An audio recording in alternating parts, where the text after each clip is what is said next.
ওম শান্তি। সবাইকে নমস্কার জানাই।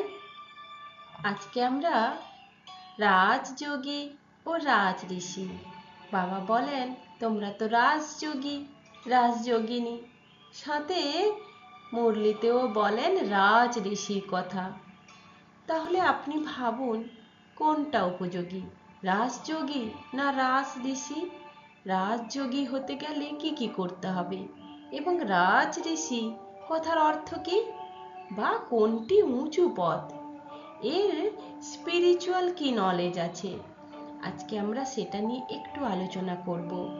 রাজঋষি কেনই মুরলিতে বলা হয়, রাজঋষি কথার অর্থ কি?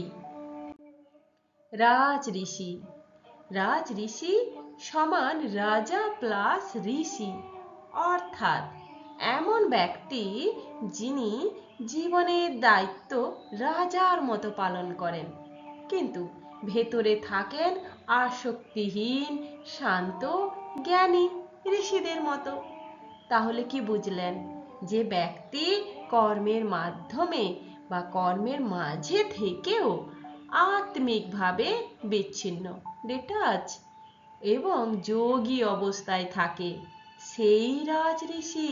তাই তো বাবা মুরলিতে বলেন তুমি কর্ম করবে ঋষিদের মতো, আসক্তিহীন হয়ে, ডিটাচ হয়ে।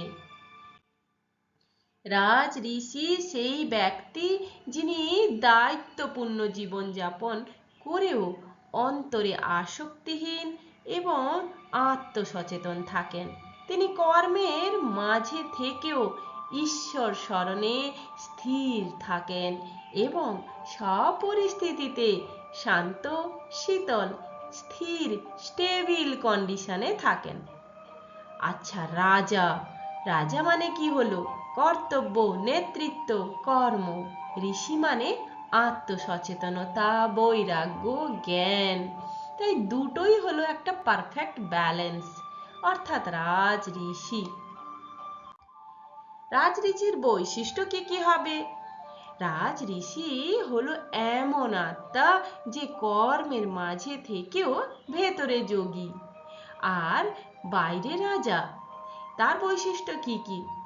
আত্মচেতনায় স্থির থাকে সে, এবং সাথে কি করে, সাথে কর্মে থেকেও আসক্তিহীন থাকে, সর্বদা ঈশ্বর স্মরণে থাকে, শ্রীমত অনুযায়ী জীবন পরিচালনা করে, মন স্থির, শান্ত থাকে সব পরিস্থিতিতে, এবং ফলের প্রতি আসক্তি থাকে না, ইন্দ্রিয় ও মনের নিয়ন্ত্রণ রাখে, সকলের প্রতি কল্যাণ ভাব রাখে, অহংকার মুক্ত এবং নম্র স্বভাবের হয়, দায়িত্ব পালন করেও ভেতরে মুক্ত থাকে, সহনশীল, ধৈর্যশীল, নিজের উপরে নিয়ন্ত্রণ রাখে, সেলফ মাস্টারি, সেবা এবং জ্ঞান ভাগ করে, পুরুষার্থের সর্বদা চেষ্টায় থাকে, তেমনি ভয় ও দুশ্চিন্তা থেকে মুক্ত থাকে।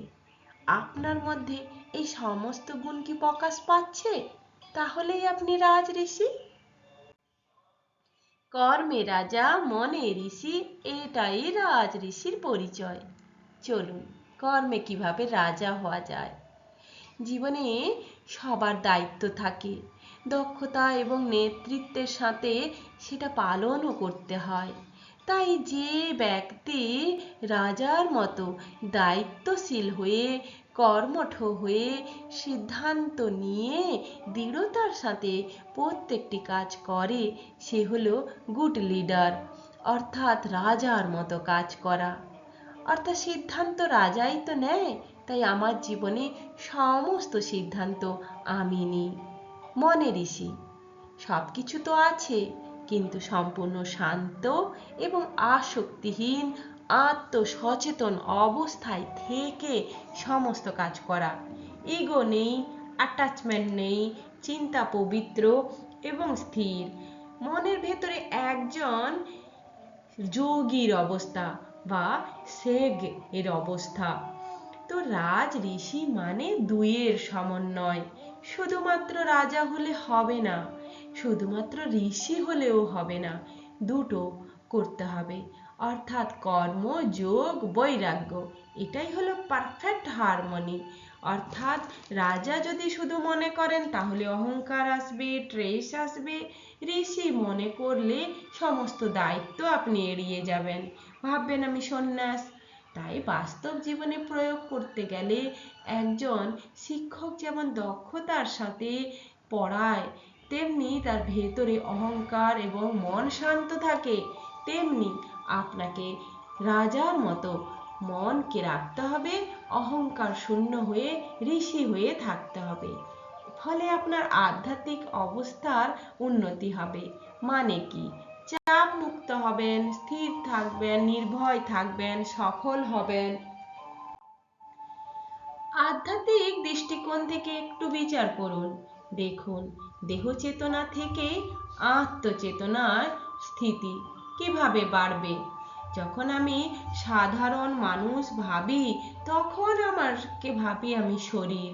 যখন আমি রাজ ঋষি ভাববো, তখন আমি আত্মা। ফলে আমাদের ভেতরে যে ভেতরের কম্পনগুলো আছে সেগুলো শান্ত হবে। মানে ইগো, দেহভান, এগুলো দূর হবে। কাজের মধ্যেও ঈশ্বরের সাথে আমরা যুক্ত হতে পারবো। ফলে এখানে আমাদের মাইন্ডের কনসেন্ট্রেশন অনেক বৃদ্ধি পায়। অর্থাৎ যে কাজ করছি সেই কাজে অনেক বেশি দক্ষতা বাড়ে, মন স্থির হয়, কাজ পূর্ণতা পায়। কর্ম করে কর্মের বন্ধনে না আসা, এটাই তো কর্মযোগী। বাবা তো তাই বলেন, কাজ তো তোমাকে করতে হবে, কিন্তু বন্ধন মুক্ত হয়ে। কোনো ফলের আশা নয়, প্রত্যাশা নয়, আসক্তি নয়, কোনো অহংকার নয়। তাই আধ্যাত্মিক দৃষ্টিতে রাজ ঋষি মানে আত্ম দেহ চেতনা থেকে আত্মা চেতনার অবস্থায় স্থির থাকা, অর্থাৎ কাজের মধ্যেও ঈশ্বরকে স্মরণে রাখা। ফলে সেই কর্ম করলে সেই কর্ম সবসময় কর্মবন্ধন মুক্ত হয় এবং কর্মযোগীর স্থান প্রাপ্ত করা যায়। মনোবৈজ্ঞানিক দৃষ্টিভঙ্গিতে আপনি বিচার করুন, রাজ ঋষি মানে কি, মনের কোন অবস্থার কথা বলা হচ্ছে। অর্থাৎ আত্মসচেতনতা, সেলফ অ্যাওয়ারনেস। এতে আপনার হরমোনের ব্যালেন্স, আপনার ডিপ্রেশন, আপনার জীবনে যত ইম্পালসিভ রিয়াকশান আছে সেগুলো কমতে থাকে। এত সুন্দর অনুভূতি জাগ্রত হয়, ফলে আপনার ভেতর থেকে সচেতন এক আত্ম অনুভূতি হয়। ফলে আপনার রাগ, দুঃখ, যে ইমোশনগুলো আছে সেগুলো দূর হয়, এগুলো ট্রান্সফর্ম হয়ে যায় শক্তিতে, শান্তিতে। ফলে আপনার জ্ঞান, চিন্তা করার ক্ষমতা অনেক বৃদ্ধি পায়, কগনিটিভ ক্ল্যারিটি অনেক বেশি বৃদ্ধি পায়, অপ্রয়োজনীয় চিন্তাগুলো কমে যায়, মাইন্ড ক্লিয়ার হয়, ফোকাস বাড়তে থাকে, আর প্রবলেম সলভ করার ক্ষমতাও বাড়তে থাকে। ডিটাচমেন্ট হয়ে আপনি হেলদি এক প্রকার সুন্দর জীবনযাপন করেন। অর্থাৎ আমরা তো অ্যাটাচ হয়ে যাই না, তার কারণে আমাদের ভেতরে অনেক দুঃখ আসে, অনেক খারাপ অবস্থা তৈরি হয়। ফলে আমরা সব সময় রিয়াকশান দিয়ে ফেলি। তাই বাবা বলেন রেসপন্স মোডে থাকো, রিয়াকশান নয়। স্ট্রেস ম্যানেজমেন্ট করতে শেখায়। রাজ ঋষি আমাদের ভেতরে যত স্ট্রেস থাকে সেগুলোকে ম্যানেজ করে, মাইন্ডকে রিল্যাক্স করে, আর সর্বোপরি পজিটিভ থট প্যাটার্ন তৈরি হয়। এটাই তো এখনকার বর্তমানে সবচেয়ে বড় সমস্যা, নেগেটিভ থট প্যাটার্ন। কিন্তু না, বাবা বলেন পজিটিভিটি হলো আমাদের অস্ত্র। পজিটিভিটি আমাদের শৃঙ্খলা তৈরি করে এবং আমাদেরকে সুন্দর এক জীবনের উপহার দেয়। তাই পজিটিভ থট প্যাটার্ন তৈরি করো, ফলে আমাদের জীবন হবে কল্যাণময়। জীবনে যদি আপনি প্র্যাকটিক্যালি রাজ ঋষির অবস্থা প্রয়োগ করেন, কি হবে জানেন? কাজের মাঝে থেকেও মন শান্ত থাকবে। প্রতিটি কাজ করার আগেই আপনি একবার ভেবে নেবেন, ফলের চিন্তা আপনি কখনোই করবেন না, শুধু দায়িত্বতার সাথে শান্ত হয়ে সমস্ত কাজ করবেন। এতে আপনার ইগোগুলো দূর হবে, আপনার মধ্যে সব সময় অ্যাকসেপ্টেন্স পাওয়ার বাড়বে। ফলে অন্যের ভুল আপনি আর দেখবেন না, অন্যের দ্বারা ডিস্টার্ব হবেন না। প্রতিদিন আপনার জীবন হবে এক সুন্দর আলোকময়, এবং সেখানে আপনার প্রত্যাশা অনেক কম থাকলে আপনার পজিটিভ থিঙ্কিং তত বাড়তে থাকবে। নিয়মিত আপনার বিহেভিয়ারাল চেঞ্জ হবে, অর্থাৎ আপনি শিখে যাবেন সময়ের সাথে কিভাবে নিজেকে চালাতে হয়। আপনার স্ট্রেসগুলো সব কমে যাবে, ফলে আপনি নিজের রিলেশনশিপ, নিজের আন্ডারস্ট্যান্ডিং এগুলোকে আপনি অনেক করে বাড়াতে পারবেন। আপনি অপরকে চেঞ্জ করবেন না, নিজে চেঞ্জ হবেন। আর সিম্পল লিভিং, হাই থিঙ্কিং, এই যে থিওরি, সেটা আপনি ফলো করতে পারবেন।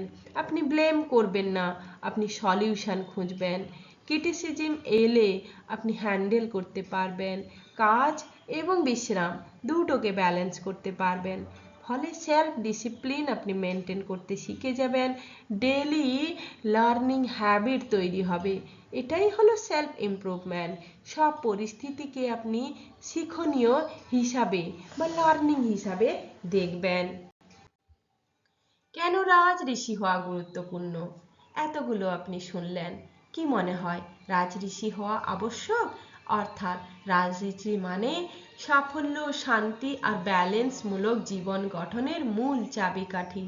কর্ম শান্তির ব্যালেন্স আসে, স্ট্রেস কমে, সিদ্ধান্ত নেওয়ার ক্ষমতা বাড়ে, সম্পর্কগুলো সবচেয়ে ভালো হয়, ফলে আমরা কর্মবন্ধন মুক্ত হই। আর আধ্যাত্মিক শক্তির দ্বারাই আমরা আমাদের ইনার পাওয়ার বাড়াতে পারি, আমাদের ফিয়ার, অ্যাঙ্গার, ইনসিকিউরিটি এগুলো কমে যায়। সবচেয়ে বড়, জীবনকে একটা লিডারশিপ কোয়ালিটি দেওয়া যায়, এখানে ইফেক্টিভ লিডার তৈরি করে দেয়। সুখী এবং সন্তুষ্ট জীবন আমাদের সামনে উপস্থিত হয়। হ্যাপিনেস আমাদের জীবনে স্টেবিলিটি আনে, এবং বাবা বলেন এটাই তোমার 21 জন্মের জন্য উজ্জ্বল ভাগ্য তৈরি করে। রাজ ঋষি অবস্থা মানে উচ্চ পদ প্রাপ্তি। বর্তমান পুরুষার্থ অনুযায়ী আপনাকে রাজ ঋষি হতে হবে, ফলে আপনি বিশ্ব কল্যাণের অবদান রাখতে পারবেন। আপনার ভাইব্রেশন পজিটিভ হবে, এনভায়রনমেন্ট পজিটিভ হবে, ফলে স্টেবিল লেভেল তৈরি হবে। এটাই হলো বিশ্ব কল্যাণের জন্য আপনি বিশ্ব কল্যাণকারী আত্মা। রাজযোগী না রাজঋষি, কোনটি উঁচু পদ? এটাই আমি প্রশ্ন করেছি। রাজযোগী পদটি কি ফাউন্ডেশন, আর রাজঋষি হলো তার উন্নত অবস্থা। আগে তো যোগে স্থিত হলে তো এই না ঋষির মতো হব। তাই ফার্স্ট স্টেজ হলো রাজযোগ, ঈশ্বরের সাথে যোগাযোগ স্থাপন, আত্মসচেতনতায় স্থির হওয়া, নিজের মন, নিজের পুরানো সংস্কারকে পরিবর্তন করা। এটা হলো ফাউন্ডেশন স্টেজ, অর্থাৎ এটা হলো জীবনের শুরু। আর ঋষি হলো প্রাপ্তি, সর্বোচ্চ যেটা স্টেজ।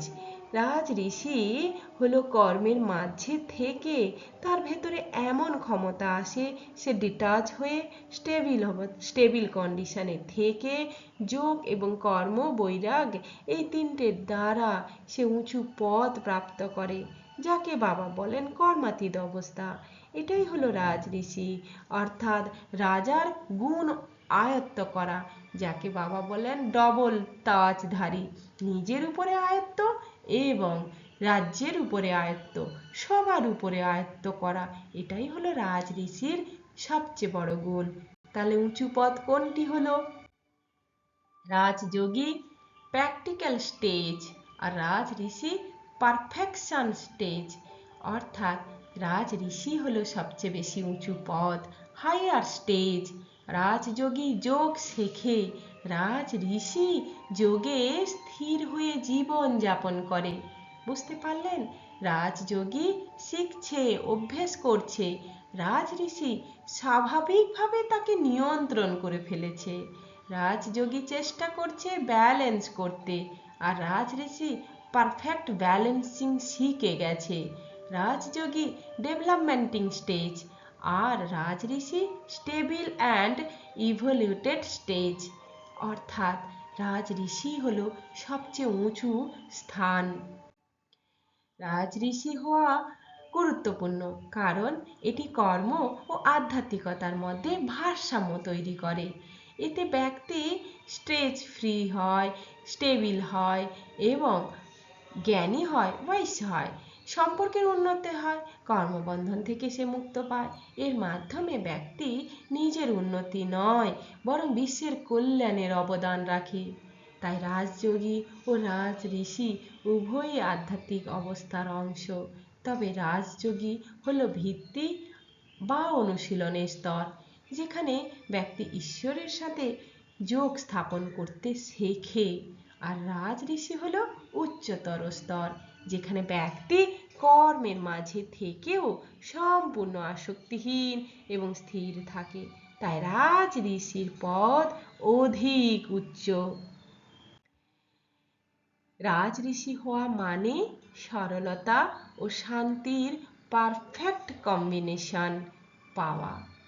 আপনি রাজ ঋষি হন, রাজার মতো জীবনযাপন করুন। ওম শান্তি।